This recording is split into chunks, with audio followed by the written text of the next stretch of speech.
party people. Welcome once again to the Party of One podcast, the actual play RPG podcast where the gaming table is always set for two.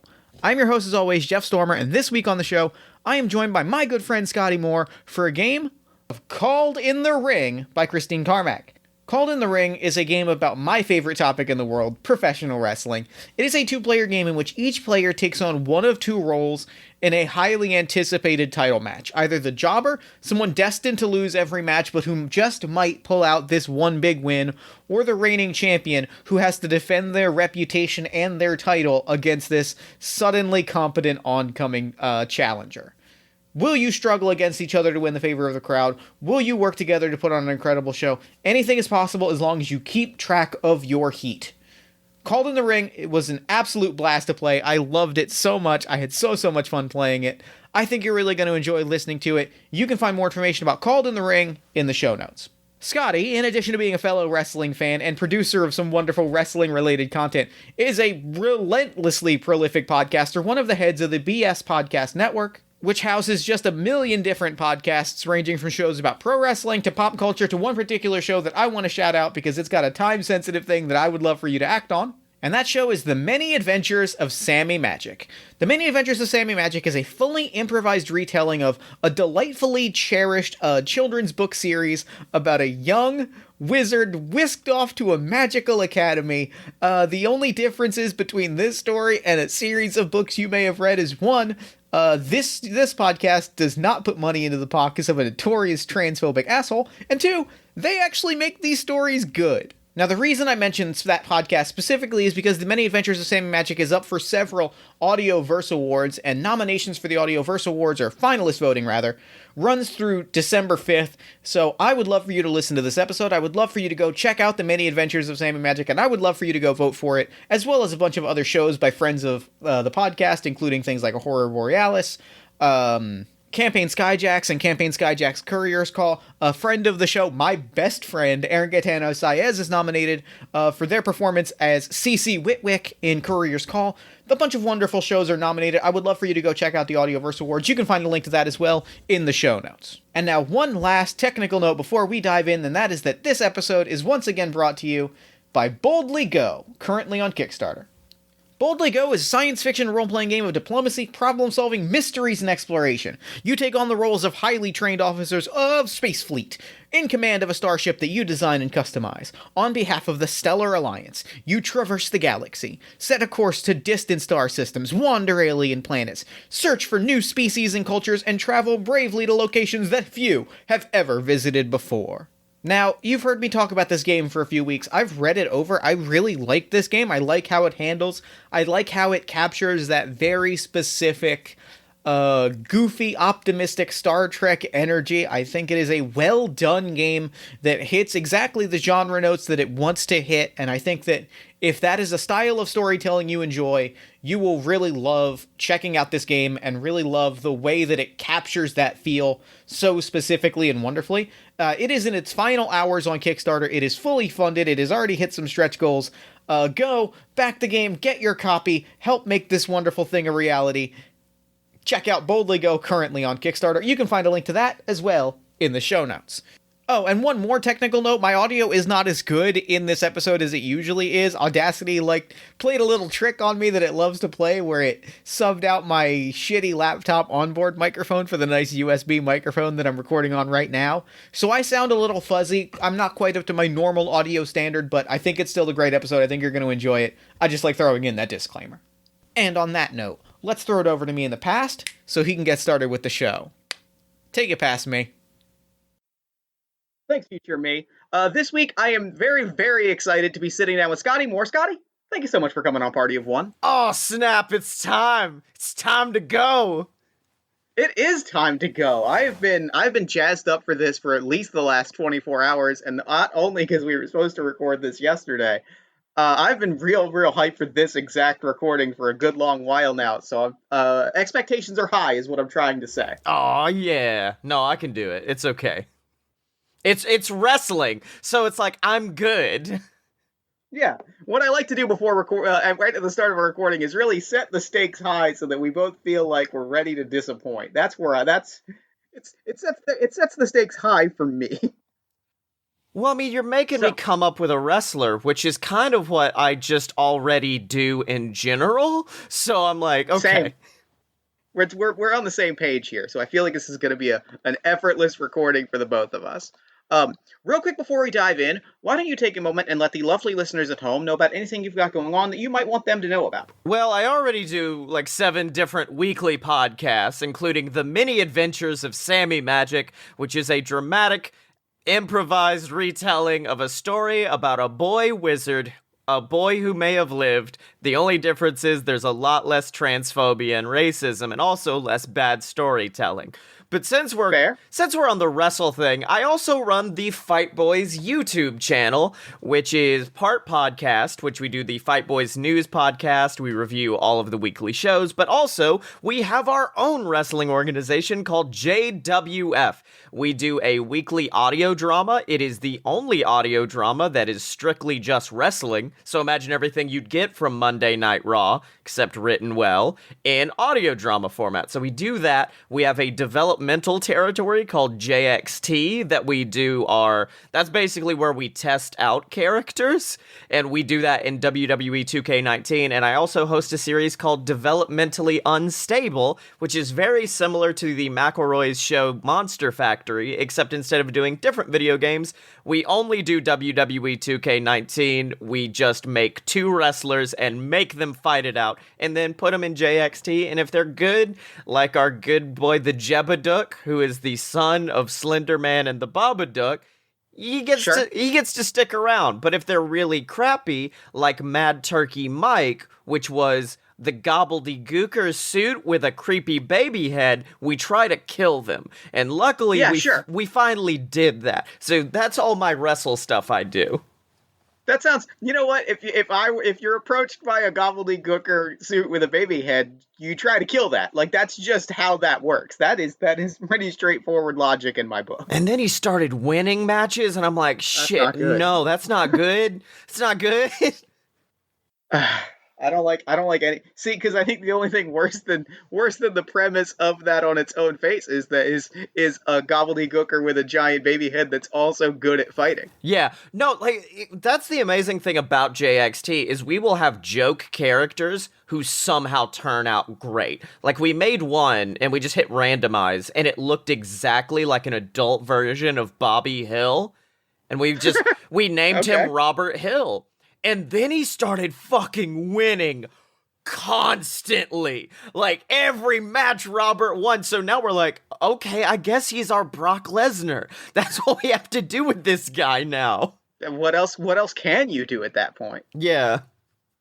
All right. Well, with that, speaking of professional wrestling, do you want to play a game about pro wrestling? I would love to play a game about professional wrestling. All right, because this week we are playing Called in the Ring by Christine Carmack. It is a game about, I'm just going to read the intro because I think it sums it up pretty well.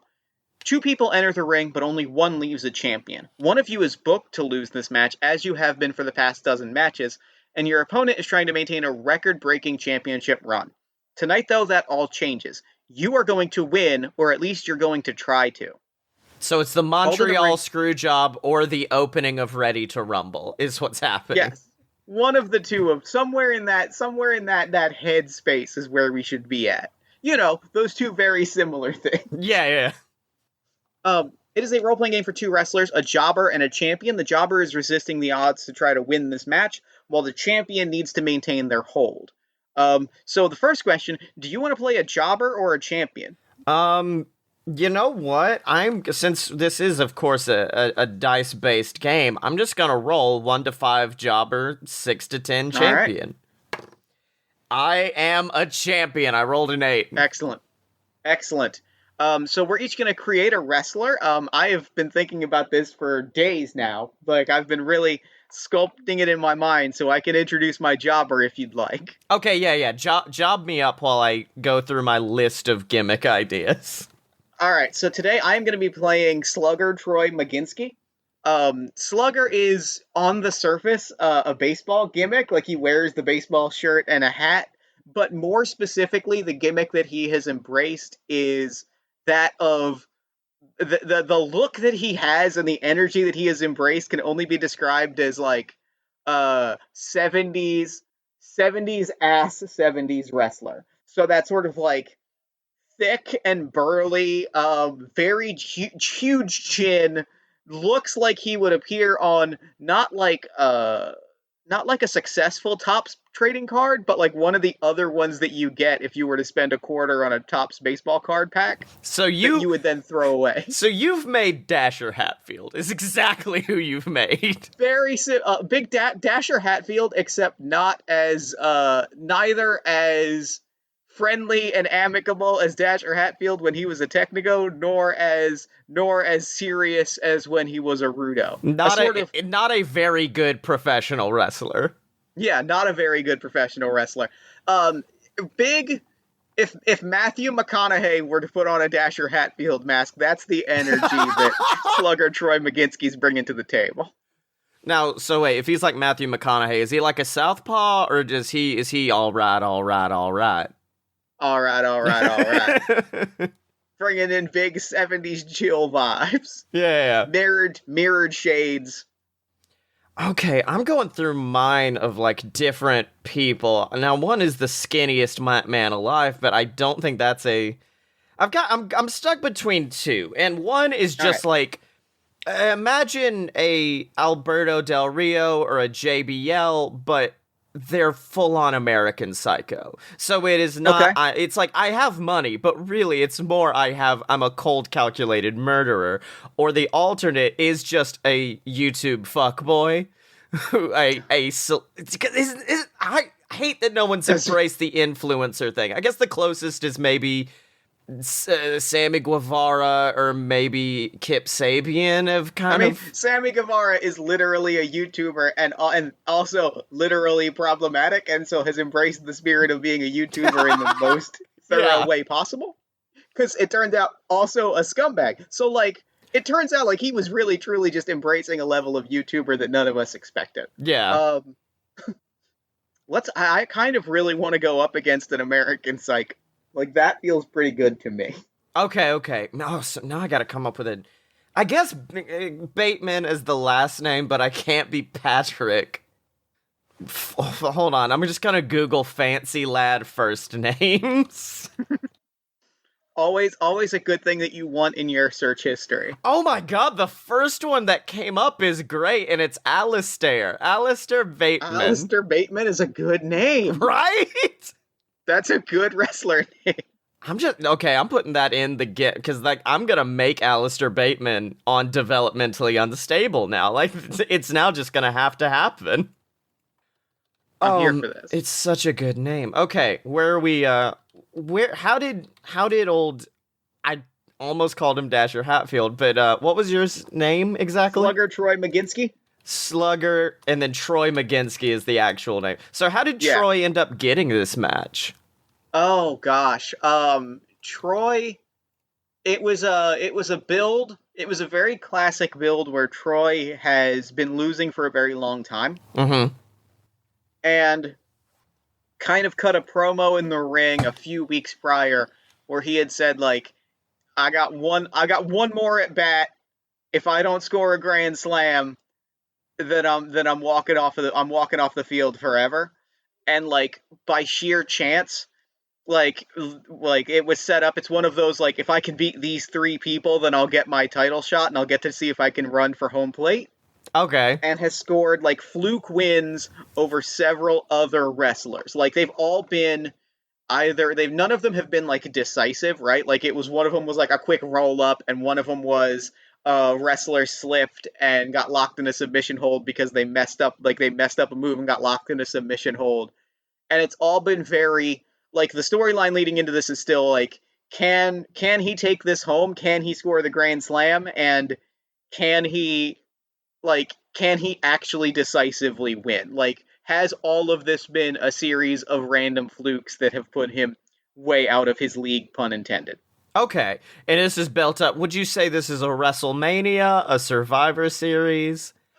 I think this is... I kind of like SummerSlam, because I almost like that Alistair's been dodging Troy for months, and like, I think Alistair definitely had a stable of similarly suited individuals, and I'd love yeah. if they all looked very similar, like creepily similar. And For sure. I think he's lost them though in this build-up. I think that Troy has made him doubt his faith. They were the people that I've taken out. Like again, like I just like random circumstances meant that I've taken out everybody in your stable except for you. Yeah. And I don't trust them anymore because they're not able. If you can't take out Slugger Troy, you don't need to be in the Billionaires Club.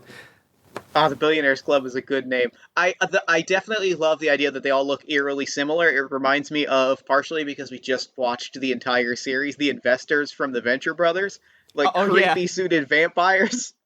Oh no! It's the Billionaire Boys Club, which is a film that made $0. Love it. Here for it. And so yeah, this is I like SummerSlam. It's not like a headline show, but it's one where it is exactly the kind of show where the unlikely underdog could take it all home. Yeah. It is exactly the big enough show where, like, the fan favorite, like, the guy that we really want to see win, like, could win because we've got 9 months until WrestleMania, so he can have his little run, and then they can set up bringing in, I don't know, who's a headliner on SNL these days for the main event of the actual WrestleMania? Kate McKinnon versus Brock Lesnar in the main event of WrestleMania. Kate McKinnon would obliterate the beast, and we all know it. All right. So with that, I'm going to explain how the game works because I really want, as soon as we know the rules, I really just want to like hit the ground running. Okay. So how this is going to work is we have a meter of 10 heat. When that number reaches 10, I'm going to keep track of that on my end, and I'll just let you know where we're at. That way I can also say it to the listeners. Once that number reaches 10 heat, the match is over, and like that's the big build. This is the build to the finisher. This is the build to the final thing. Whoever has the most heat wins the match. If the jobber can build up enough momentum, they can pull off the win and take home the title. If the champion has more heat, you have defended your streak. And you've sent Slugger Troy packing, and you've sent him back to the dugout. Okay. How this is going to work is we're going to walk through the match, and whenever the jobber attempts to break the script a little bit, I'm going to roll a 10-sided dice. On a 7 or better, I'm going to succeed and mark a heat. If I roll a 10, I get to mark 3 heat because I pulled off a great spot. And if I've rolled 1, it was a huge botch, and I've put myself at risk of losing. Essentially, and then whenever I fail, you're going to get to do some things to build for heat for yourself. Okay. Now, do our heats combine, or? Yes, they combine on the track. Okay. When there's 10 heat between us, then that's it. Like, it's over. We're building until we have 10 heat total. Okay. Like, it's possible for both of us to lose any heat at any given time. Like, you can spend any amount of heat to change a result by 1, so, like, if I roll a 7 and you have 1 heat, you can make me fail that roll. Okay, cool. And I have to, if I roll a 1, I have to spend 3 heat to win the match or convince you as champion to keep the match going. Okay. So that number's going to go up and down, and the drama of like watching that build towards 10 is going to be what pushes us towards the finisher of the match. Sick. Okay. I am just reading over notes. So, do you begin or do I begin? Like, I think either of us can go first. So I think we just have to we got to describe our entrances before we start the match. And then I feel like it's got to be, and then we'll decide who we feel like should go first kind of in the moment. Okay. Well, you, of course, I will give the baby face. I gotta enter first. Yep. Challenger enters first. So I think what happens is, there is a baseball, or like there's a pitching machine set up just kind of to the right of Gorilla. Oh my god, yes! That, like, at the start of the match, we hear the crack of the bat, and a ball is shot sort of Stone Cold Beer style towards the crowd, and there's like people are fighting to catch the foul ball, and then another crack, and then another crack. And, like, coming out with an aluminum bat slung over my shoulder, just kind of, like, two-finger kissing my lips and like throwing it to the crowd. The Slugger, very like low energy entrance for how big this match is, but Slugger Troy got a wavelength that he walks on, and he does not change that. Yeah. So he's just making his way down. He's kissing to the crowd. He's waving. He's signing some of the balls that people have grabbed, and he kind of slides in. Taps the turnbuckle, points out, does like a little faux swing, and then like kind of tosses the bat over his shoulder. Two ring crew members have to like dive to catch it so that it doesn't fall and hit a fan. Okay. And then kind of sort of leans back against the post a little bit Tetsuya Naito, a little bit tranquilo, just kind of leans back. Obviously like has, if not chewing tobacco, Big League Chew in his mouth and is like spitting and chewing, and kind of like adjusts the shades, spins the baseball cap, has the baseball cap facing forward, spins it backwards, leans back, and awaits his opponent to enter the ring. Okay, for me, for Alistair Bateman, I like to think this storyline has been his build-up to going American Psycho. So Sure, I think that he had just been boring JBL up until this point. And this is the moment the snap happens, and also it is going to be a big shock for the crowd when we get like a Goldberg entrance, and you see him backstage walking to the ring with his posse, and like right before they get to Gorilla, he just beats the shit out of all three of them. For no apparent... Excellent. Like, he just very good. destroys them, and then also, I want one of them to blade. The reason why... Oh, gotta be. They gotta blade. Well, one of them has to blade, because I want him to come out, like, his hair's slicked back, but there's, like, a little bit of blood, and then he's got blood on his shirt, and he's just looking down at it, furious, and it has a bit of a original Mankind kind of entrance of just staring directly at Slugger Troy like, I'm gonna kill you now. And he's just like methodically walking towards the ring, and then just... Now here's what I love about this entrance. I love the specific fact that that one of the guys backstage bladed, because it was a backstage entrance and they could have faked that. Yeah. They could have done fake blood. You could have just done fake. There was literally nothing requiring it, and that's the sort of senseless, like pointless committal to gimmick that I live for. Yeah. A backstage segment that could have been pre-taped, but instead resulted in an injury? What is this, All Out? Anyways, yes, so gets in the ring, still a little bit of blood playing at the top of his head, and just stares down Slugger Troy. And at that point, the crowd's like, okay, this is gonna be a squash. That's what they think at this point. And I think I would like to roll immediately to go off script a little bit. Okay. Because I think there is immediately a moment, like the bell rings. It's a moment that's a little gross, but I'm gonna go for it anyway, because it's wrestling, and what is wrestling if not a little gross? I'm gonna take the Big League Chew out of my mouth, this like wad of grayish, sickly gum, and like flick it at Alistair Bateman. It's not at all like part of the plan, but it's just that little moment of like, yeah, all right, this is what your fancy suit is worth to me. I'm gonna flick gum at it. Okay. And I also think during this time he is doing like a dramatic Rick Rude-esque undressing that he does, where he makes sure all of his clothes are like perfectly folded, and as you do it, he just kind of looks up. So that's a 1. Oh. So how is this a huge botch? Can I say it gets in your literal eye? I think it needs to be something on you, so I think it's you try to do something cool. Oh, it's like stuck on my fingers, and I have to like literally like, and then my hands are kind of stuck together, so I'm rubbing them on my alternately, pants. you go to throw it, and then it gets caught in your own hair, and now it's stuck in your own hair, and like, I just look over, and I just see you with your hands stuck to your hair, freaking out over this.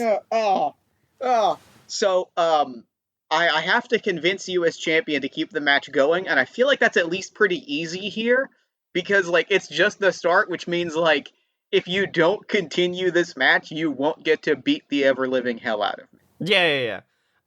Yeah, I think at that point, my boy just like bell rings, your hand is stuck in your hair, just starts full on stomping a mud hole in him in his respective turnbuckle. Now, do I roll for the? Are you the only one that rolls? I'm the only one that rolls. So here's what you get to do. I have failed a roll. Yeah. You actually get to immediately mark 2 heat because you are keeping the match going. Okay. So you mark 2 heat towards the finish. The next time I roll a huge botch, you'll mark 3 heat, and then 4 heat, and then 5 heat, etc., etc., etc. Okay, so like you get to. It's my job as a person who knows wrestling to try to fix effectively how you have fucked up this match. Okay. And here's the other thing that you get to do. Now that you have marked some heat, I failed a roll. You get to guess what my next result is going to be. Do I have to guess the exact number? You have to guess the exact number. 7. Okay, if I roll a 7, we treat that number as a huge botch instead. You describe how you're putting me in my place and restoring the intended storyline. Now, the other part of that that's very important is that you can spend any amount of heat to change the number that I roll by 1. So if I roll a 5, you can push that to a 7. If I roll a 9, you could push that down to a 7. But you lose the 2. But you lose the 2 heat that you spend in doing so. I'm fine with that. All right. So you are stomping a mud hole into me. You are down there. I imagine you're choking me out a little bit and like just beating the living hell out of me. Mm-hmm. And I think what happens is I take the baseball cap off of my head and I slap it down on you so that the cap of the thing, like the top of it, is over your face. So I'm just covering your face with a baseball cap, and then I go for like an extremely sloppy roll up. It's just a like, haha, I didn't see that coming. Joke's on you, buddy. All right, what you doing there? I'm gonna roll a dice. I'm going off script. You thought you were gonna keep the story going, and I'm gonna roll you up here. Okay. That is an 8. Yeah, I'm gonna spend that 1 point. All right. So what goes horribly wrong here? I think you try to do a sunset flip style roll up, so you've got me by both legs, and then I literally just sit down on you, and then I catch you in a pin. And the crowd like eats that up because at this point, like the storyline is clearly like I have no chance against you. Yeah. So every time you are able to just like aggressively shut down like what I'm doing, you're able to like just like obliterate me. So I got 3 for that one. Correct. So it bumps. So you spend 1 heat to change my number, and then get 2 heat back. So you go from 2 heat to 3 heat. Well, no. It says when you keep it going. Oh, you're right. You get 3 heat. You're correct. Yeah, so we go up to 4 heat. Yeah, it's called tactics right there. Oh, all right. What do I do next? What's my next tactic here? Well, I assume I know, since I am, of course, also having to play Scottye Moore, the actor behind Alistair Bateman. I am aware this is not the finish, so I will allow you to kick out. All right. So, yeah, I kick out, I roll back, and I think I'm going to immediately, like, in one fluid motion, like, I kick out, you kind of climb to your feet, I roll back, strike a football pose, which is weird, which doesn't quite fit the gimmick, but it's close enough. And I'm going to go for a flying body block to take you out at the knees to try and knock you off of your feet. Because I think like maybe if I can get you off your feet, like a cross chop to the knee. Oh yeah, god, that exactly. Sucks. Also, I guess 4. I'm gonna guess 4? You roll a 4. Yeah. All right. I am rolling my d10. Son of a bitch. What? That is a 4. Oh my god, what? This is about to be the fastest episode of Party 1 ever. Oh, like any part of this. I guess I just jump. No. Here's what it is you go to chop block my knee.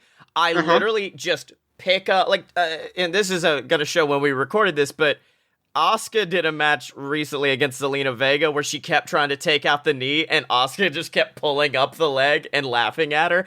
I pull up the knee, and then I'm gonna assume you baseball slide into it to keep with your gimmick. Pick up the knee and then just crack you in the side of the head with my boot, and it is a little stiff. I am giving you a receipt. That's fair. No, that's fair.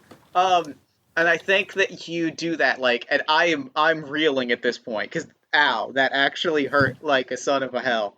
But I think what I'm doing is, I kind of, pause, and I kind of let you think that you have the upper hand for a minute, and I do, something that I don't know if I've said this on Party of One, but I'm going to say it anyway, because it's important to me as a person, and it's important that everyone knows that this is important to me. My favorite gesture in all of professional wrestling. Far and away, the favorite thing that ever happens in a wrestling match is when somebody looks to the crowd and then taps their forehead. Because that's how you know they're smart. I'm a smarty pants. I pop every time for this. Anytime in a match, I'm like, oh, he's tapping his head. Oh, he's smart. He's good. He's smart. He's a smart boy. I am going to untie your shoes and tie them together while you are grandstanding. All right, what do you want to guess?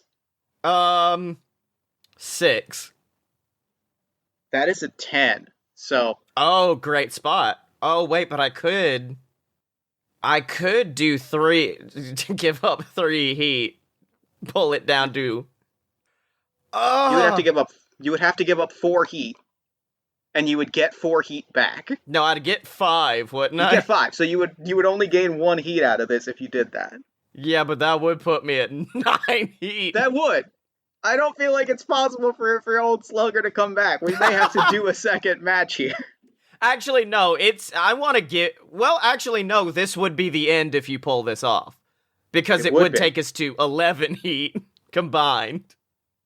So yeah, I'm gonna give up my 4. All right. Just so we could keep the narrative going and this podcast can last longer. Oh, well, I mean, we could end the match and have a second match. I'm fine with that. Oh, okay. Then, yeah, get your great spot in. All right. So the great spot is that, you go to, what is your finisher? What is Alistair Bateman's finisher? I kind of think just a guillotine choke. Just like a vicious guillotine.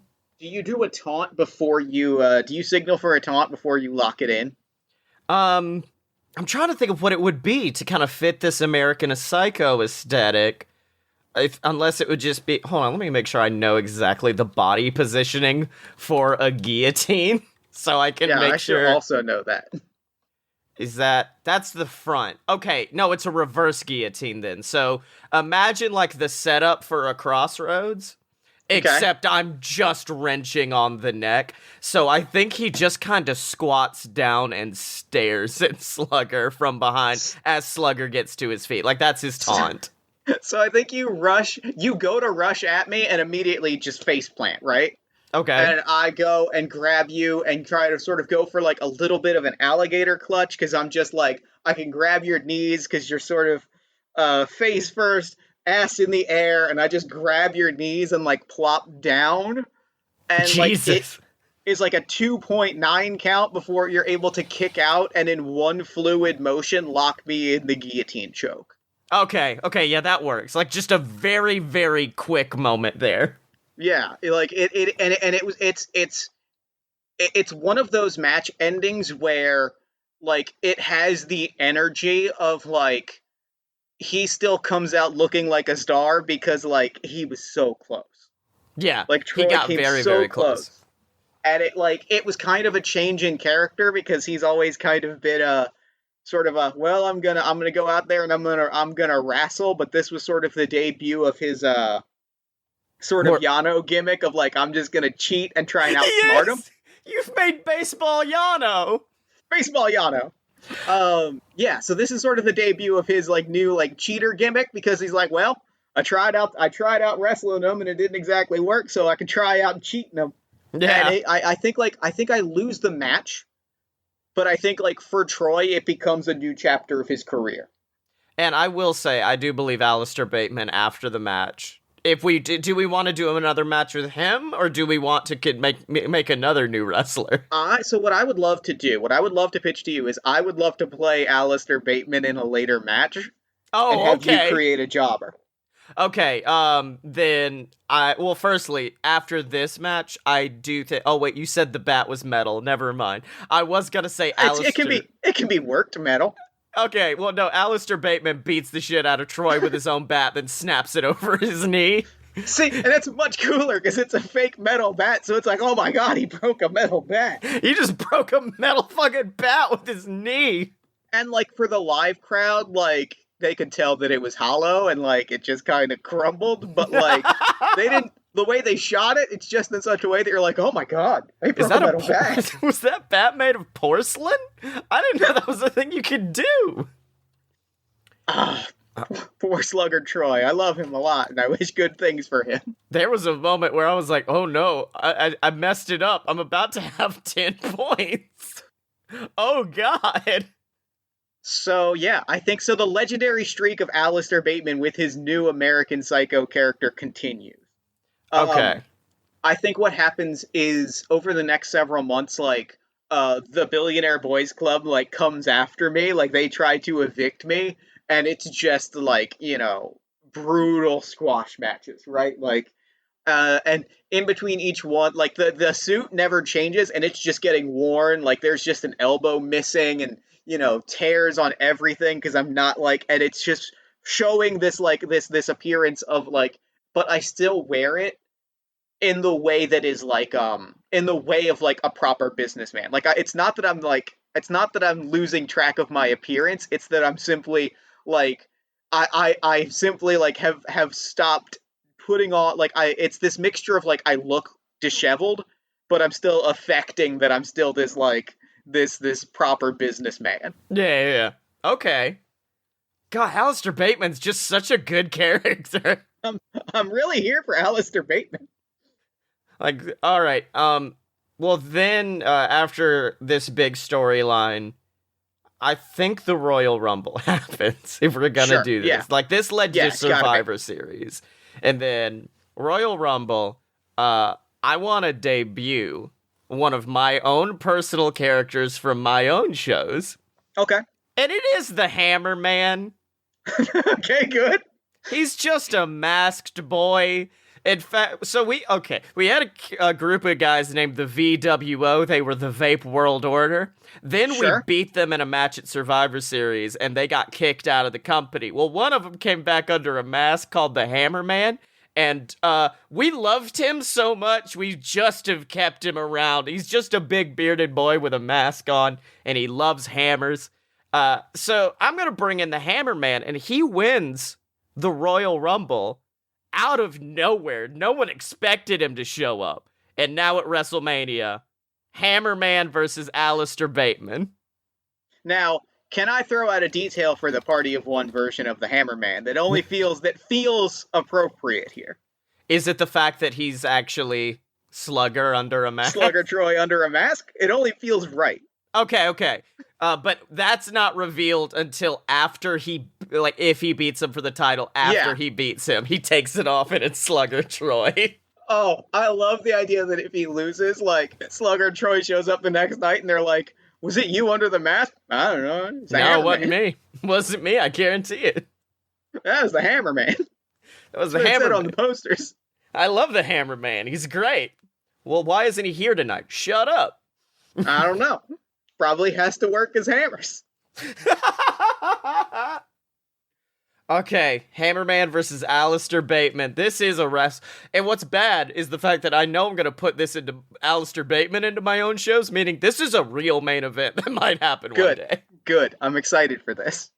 Hammerman's entrance, of course, he has like a very Rey Mysterio look to him. Sure. So he's just got like a big ass bird thing on his head. There's pyro going off everywhere, and there's little rubber hammers raining from the ceiling down on all the kids to pick up. Of course there are. Finally, he gets into the ring, and oh my god. We won't be able to do it because it's a game of chance. But I would love if the end of this match was he gets his big hammer, goes to hit him, Alistair gets the hammer, goes to hit him with it.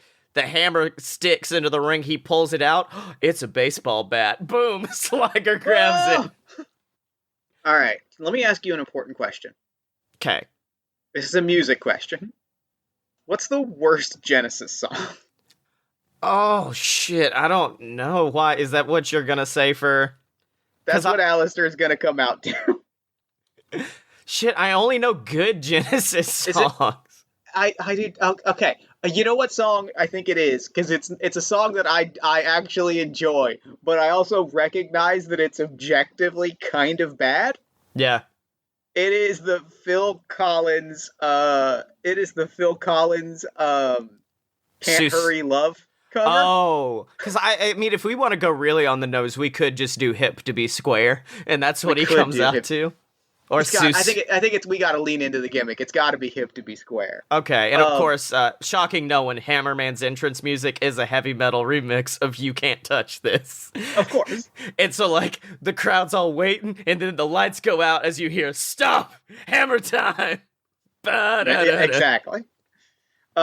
Hip to Be Square is playing. I am coming out I am debuting the full look, which means I am now wearing a blood-soaked raincoat and carrying a fire axe. Yes! Still the same entrance of, I've locked eyes on you, but now I have a fire axe over my shoulder in a bloody raincoat. And, I periodically just stop, and, I'm still locking eyes on you, I'm still very serious, and then I stop, and I light up, and I do, a little spin, and, shimmy the fire axe like it's a dancing cane, and then it's back over my shoulder, and I'm, moving towards you. Okay, it seems like you're overestimating the Hammerman, which I feel like is going to give me some advantages. Good, I'm okay with this. Because I don't think anybody expected much, because his name is, in fact, the fucking Hammerman. Yeah, and I feel like we've all, you know what? That's perhaps the story of this match. We'll see how it goes. Okay. So we're in the ring, of course. Ladies and gentlemen, in the left corner, hailing from parts unknown, the Hammerman. And to the right corner, he is your champion.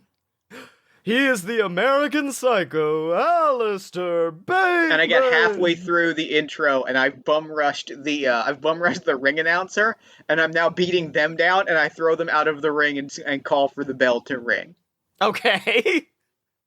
Oh shit. So what? And then I stand back up and I adjust my suit and I fix my cuff links and I shake it out. I regain my composure. Okay. In your corner, I'm assuming. Yeah. You immediately turn around to the Hammerman going for the big hammer boot, which is just a big boot. Oh no. Roll your D10. All right. That is a 4. All right. So you have failed at a roll, which means I get to mark a heat. I think what happens here is I kind of grab you by the boot and spin you around. Okay. And I grab you by the boot, I spin you around, and I elbow you in the back, right in the back of the head, to kind of knock you to the floor. Oh, Jesus. Okay, I think at that point he does fall to the ground and kind of scramble for the ropes at that point. And then... At which point, I'm lurking around you, my shoulders are kind of slouched down, and I am very over the top stalking you like you are my prey. Oh, God. And I think this match would be fun if we just had little small teases. Hammerman... Oh, for sure.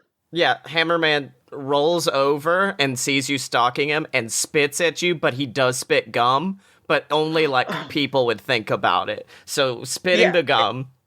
It doesn't immediately register with. Well, I guess how much it registers with the crowd depends on how well you roll here. Yeah. And I'm gonna call for you to roll a 6. Oh no, that's a 1, so still bad. So I think it happens is nobody in the crowd notices, partially because because you got clocked in the back of the head, when you go to spit, you spit you spit and it there's gum, but there's just like a lot of extra just comes at me, and like it's like, ew, that's awful. And then the gum just falls back onto my face. Yeah. Not again. And I think that the only person that fully registers it is we see a moment, like a close up on Alistair's face where like he kind of twitches for a moment and like grinds his teeth a little bit as he goes and immediately I'm gonna say locks you in it, like goes and like rushes at you and locks you in a knee bar. Oh god. Now I am close to the ropes. I can grab the rope. I will say that. I think you're able to grab the ropes and get out of this. But I think like is clearly now like looking to injure you and looking to like hurt you specifically because like that moment seeing that gum like triggered something in his head. Okay. And I actually do, since it was a huge botch, like I have to convince you, and the way I convince you is by grabbing the ropes. You cannot, you physically cannot end the match right now. Right. I like that. So I think I pull myself out of the ring at that point. I'm like, and I just kind of exhaustedly walk around the outside for a few, which I know I'm the baby face, but I that's all I have right now. I go into the corner and I grab like a boxing stool and I set it in the middle of the ring and I sit down and I reach into my my suit coat pocket and I pull out a nail file and I start filing my nails. Oh God, you're such a dick. And I'm adjusting my suit. I throw the nail file I like toss it over my shoulder. And like I reach out and I pull out going full Bateman with it. I pull out like a business card holder and I just start like flipping through business cards and start like throwing them over my shoulder.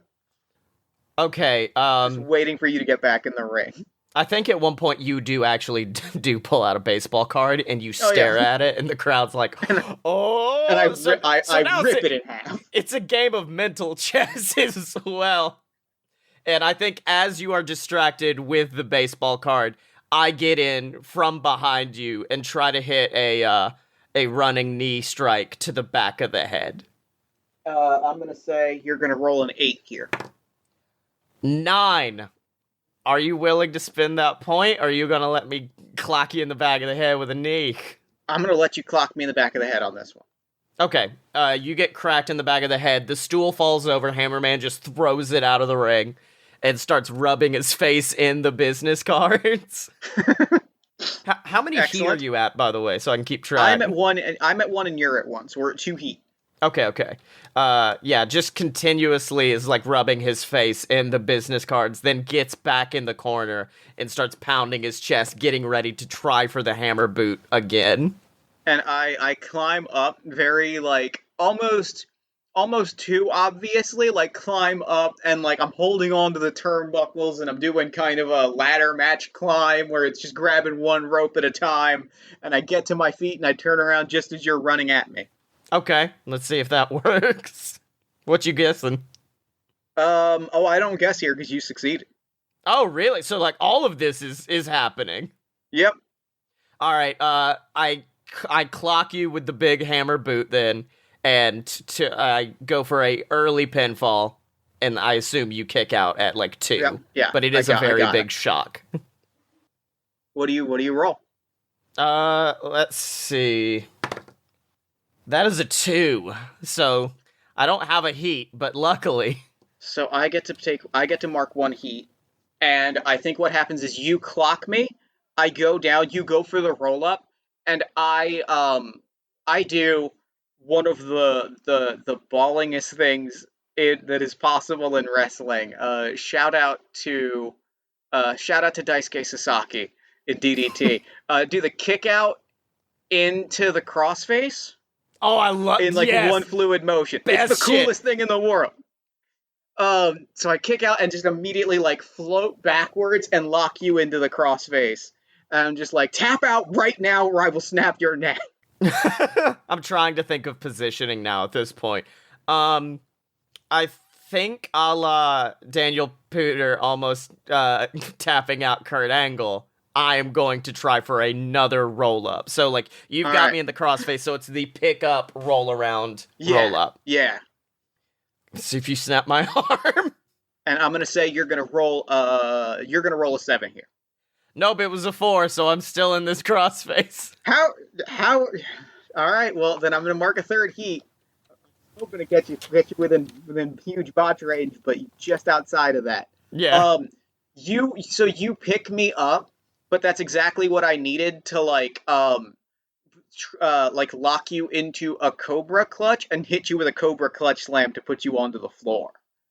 Okay, So you go to pick me up, and I kind of roll through to my feet, lock you in the clutch, and then slam you down.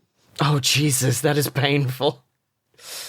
Oh, man, so now I'm just kind of, I think at this point the crowd has kind of between ripping up the baseball card, you spitting the gum, and just the level of violence that I am showing you here, the crowd is starting to be like, oh, something is going on here. I'm not sure quite what it is yet.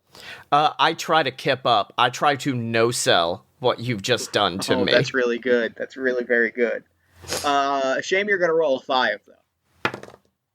No, but I did roll a 1. So I try to kip up and then just fall back on my ass. All right, so you're gonna lose your 1 heat. You're gonna convince me to keep. How do you convince me to keep going? And I'm gonna mark 2 heat. Oh yeah, because I could either spend 3 heat or convince you to keep going. And then you got what, 2 heat? Because that's my second big botch. No, 3. So I get 3 heat. So I'm at 6 now. I'm at 6 and you're at 1. Oh man, I gotta convince you to keep the match going. I kip up. I try to kip up, and then I fall, and I think at that point Alistair is now just laughing at me, and so now I am pulling because we're at 7 heat. We're getting close. Yeah. So I do the Shawn Michaels versus Undertaker crawl up the side of you, and then as you look down at me, mask comes off. Oh! Oh! Oh! Crowd is losing it. Crowd is losing their minds, especially because there was probably a lot of talk in the Rumble about why Slugger was not in the Rumble, and now they're thoroughly losing it. Yeah. So now, Alistair, you got it. And I am going to say you are going to roll a 4. Roll a 4? Okay. And I think this is just gonna figure out where we go after this. Damn it, it was a 4! Well, match is over. Match is over. I think that you do that, and it shocks me enough that you're able to get a good amount of offense in. Yeah. And but in the end, I think the ultimate poetry is that I have to lock you in kind of a flash guillotine. You have so much momentum that I lock you in the guillotine and tap you out, but it's kind of in the same kind of fluke win that kind of started all of this. I do the same thing. So it kind of we come out of this you come out of this still having lost, but officially looking like kind of my equal, because in the same way that you were only able to get that first title shot through a fluke win, I'm only ultimately able to defend this this comeback match through my own fluke win. Yeah, so it's a massive... Actually, here's what I would say. Huge comeback. Alistair is getting the shit kicked out of him, and then finally... Hammerman, aka Slugger, locks him in the guillotine. Crowd is freaking out, and then he does the way everyone reverses the Kirifuda clutch. He just does the roll over into a pinning predicament, 1, 2, 3, and then just scrambles out of the ring the whole time, staring as I retrieve the bat and just point it at you, Sting style. Yes, and that's so good because it clearly says that we are equals, because the only way that I was able to do this was stealing out the win from under you. It says that this is so far from over that you are now someone that I have to be looking out for, and someone that I have to be afraid of, and it showcases that that old Slugger that was like a straightforward wrestler is still in there somewhere, even as Slugger has segued into this like Yano style role. Yeah, no, this is his big comeback, I think. And I think we could include he grabs the hammer at ringside, goes to strike, pulls it out, it's a baseball bat kind of move for sure. in there as 100%. well. I love that. Oh man, it is hard to win as the jobber, ain't it? It really is. And I kind of love that. Like, I think it works really well for the story that it's telling of, like, slowly trying to maintain the match and slowly watching it, like, slip out of your fingers is very true to it tells the story of a jobber very well. Yeah, I think, like, as it goes on, if you did do multiple matches, like, maybe take that 7 and lower it to a point where it would be like, yeah, you could win. Yeah, you could take this. This was very good. Thank you so much for playing this with me. This was a blast. Yeah. I'm excited to make Alistair Bateman. He's gonna be the new JXT champion in no time, I'll tell you what. Hell yeah. Hell yes. Hell yes. Good. Well, thank you so much for coming on the show and playing with me. This was so much fun. Yeah. So, real quick, before we wrap up, where can people find you and your work online?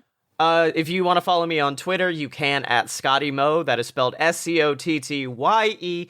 And you can check out all of my other podcasts at aloadofpurebs.com. And if you go to YouTube and look up Fight Boys, boys is spelled with a Z. We should be one of the first channels to come up. We've been doing JWF for 3 years, which means that I've technically been booking wrestling longer than Tony Khan, which really makes me happy. It should make you happy. And so yeah, check it out. It's my little baby project. It's my favorite thing to work on is to tell dumb wrestling stories. That's honestly it also mine, so I feel that same energy. I feel that. My proudest achievement in life is to take Guy Fieri, the actual restaurant man, and turn him into a legitimate contender and champion in my company. I took him from a joke to, wow, this guy needs to win this. We gotta believe in Guy. That's my favorite thing is taking a jobber, and it's appropriate to this, is taking a jobber character and finding a way to naturally make them deserve a championship. Unlike Jinder Mahal. Oh, good. Thank you for reminding me of the greatest night of my life. Oh, well, thank you so much for doing the show. This was a blast, and for now I'm going to throw it over to me in the future so that he can wrap up with the show. Take it, future me. Thanks, Past Me, and thanks again to Scottye for coming on the show. God, that game was fun. That game was everything I love about professional wrestling. It was great. I loved every minute of it. Be sure to check the show notes for links to all of the podcasts Scottye is working on. Be sure to follow Scottye on Twitter at ScottyMo, and while you're on Twitter, follow us at Party of One Pod. Like the show on Facebook at facebook.com/PartyOfOnePodcast. Head to our Discord at bit.ly/PartyOfOneDiscord. Head to our merch store at bit.ly/PartyOfOneMerch. Support the show on Patreon at patreon.com/JeffStormer. Buy me a coffee at ko-fi.com/JeffStormer. And while you're looking for podcasts, while you're enjoying fine audio content, support the other podcasts that I produce every week. All My Fantasy Children, a character creation, storytelling, and world-building podcast on the One Shot Podcast Network, powered by you. Every week, my best friend Aaron Catano Saez, and sometimes some good friends of ours, take a listener-submitted prompt, and we spin it into an original fantasy character, and we populate a shared universe one story at a time. New episodes drop every Friday-ish at oneshotpodcast.com. Side note, our next episode, out sometime in the next few days after this recording drops, is a very exciting one. We have Patrick Rothfuss on the show, from the King Killer Chronicle. It's pretty great, and I'm really excited about it, and I think you're going to enjoy listening to it. Anyway, Party of One, as always, is edited and produced by Jeff Stormer and Jen Frank. All music for the show comes from the song Infinite Lives by Megaran, featuring the D&D Sluggers, and the Party of One logo is by Evan Rowland. If you'd like to inquire about advertising rates coming on the show as guests or about press coverage of the show, you can email me at partyofonepodcast@gmail.com. And I think that's all we do here, so until next time, thank you so much for listening. Remember to fight the forces of fascism every single day. Remember that self-love and self-care are radical and defiant acts of resistance. And as always, party on, everybody.